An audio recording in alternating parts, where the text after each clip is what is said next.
अस्सलाम वालेकुम। वीडियो के अंदर डिस्कशन करने से पहले आप ये वीडियो पहले देख ले, उसके बाद इंशाअल्लाह ताला हम डिस्कस करते हैं। उचंगे, लफंगे, मवाली, गुंडे, छिछोरे सब आके रंडी की तरफ पैसा बांटे उसे, रंडी की तरफ पैसा बांटे उसे। खतीब को मत सुने जो माइक में आके अंट संट बके। याद रखे आप, क्या जुमला कहना है, क्या बोलना है। पब्लिक सामने बैठी है, हमारी माँ बहनें बैठी हुई है, कौन सा जुमला इस्तेमाल करना है। आलिम दीन होकर वो तमीज नहीं है, वो मुकर्रिर बन जाता है, खतीब बन जाता है।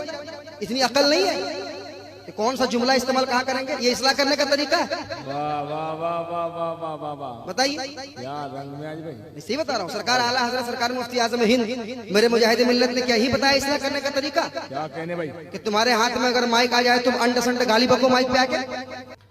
हम उम्मीद करते कि ये वीडियो आपने देख लिया होगा। तो एक तरफ मौलाना गुलाम जिलानी साहब है और दूसरी तरफ नदीम रजा फैजी साहब है। गोया कि नदीम रजा फैजी साहब मुकर्रिर साहब का रद्द फरमा रहे हैं और मुफ्ती गुलाम जिलानी साहब नातखा का रद्द फरमा रहे हैं।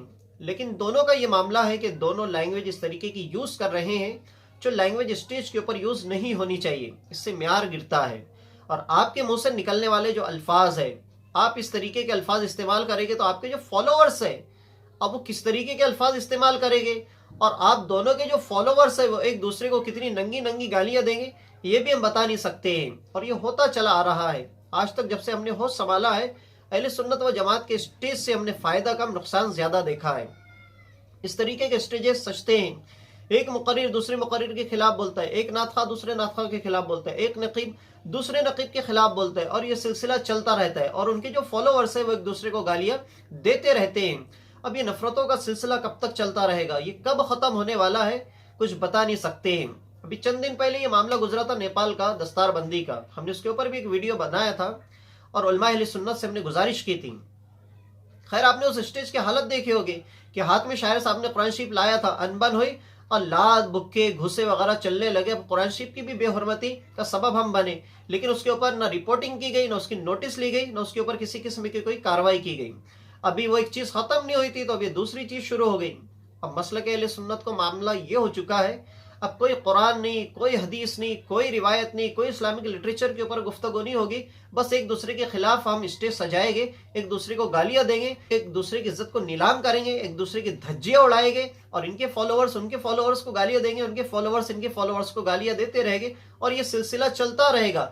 अब इस दरमियान में बहुत सारे मुकर्रिरीन ऐसे हैं जो ये सिलसिले को चलाते रहना चाहते हैं। अगर वही मुकर्रिर चाहे तो ये सिलसिला बंद हो सकता है। तो खैर मुफ्ती गुलाम जिलानी साहब नातखाओं के ताल्लुक से जो कह रहे हैं उस बात के अंदर सच्चाई इतनी है कि आजकल हमारे नातखाओं का जो आलम हो चुका है बहुत खतरनाक हो चुका है।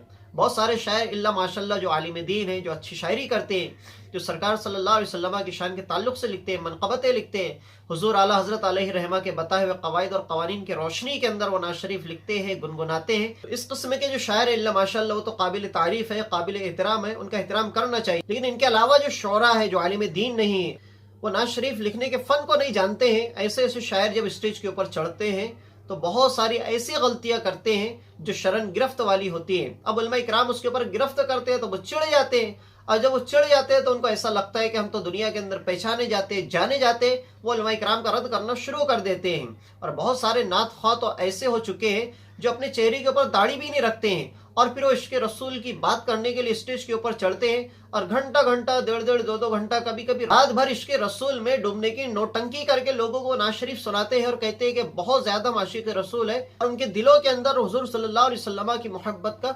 गंजीना भरा हुआ है। बल्कि वो झूठे होते हैं। भाई अगर इश्क़ रसूल की आप बात करते हो, रात भर शायर साहब ने लोगों को नात शरीफ सुनाई है और रात भर दम भरा है कि आप आशिक रसूल है, लोगों से आपने ये अहद लिया है कि उनके दिलों के अंदर भी इश्क़ रसूल की शमा रोशन होनी चाहिए, तो दाढ़ी उनके चेहरे पे नहीं है। अब तो ये दाढ़ी जो है तो ज़ाहिरी निशानी है हुज़ूर सल्लल्लाहु अलैहि वसल्लम की मोहब्बत की।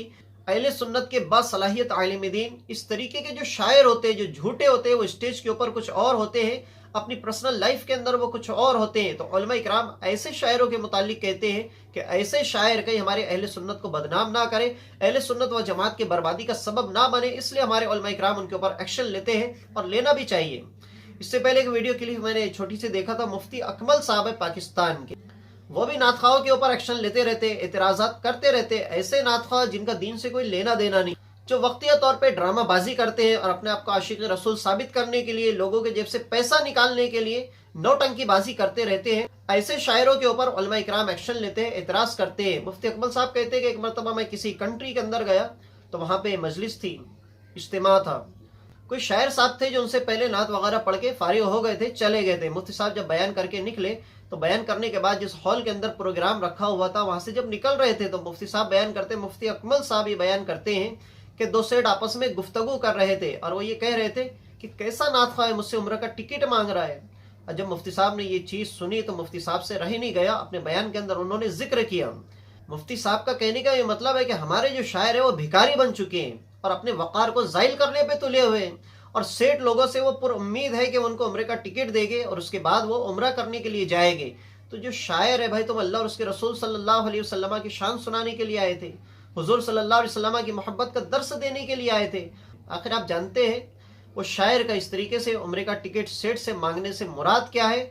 इस तरीके के जो सेठ होते हैं, इस मिजाज के जो बड़े घर के लोग होते हैं, पैसे वाले होते हैं, दौलतमंद होते हैं, फिर वो उलमा इकराम को माज़ल्लाह रब्बिल आलमीन जूते की धूल समझना शुरू कर देते हैं। उनके पास उनका कोई वकार नहीं रहता है, कोई इज्जत नहीं होती है, बल्कि ऐसे लोगों की वजह से वो उलमा इकराम को जलीलो ख्वार करते हैं।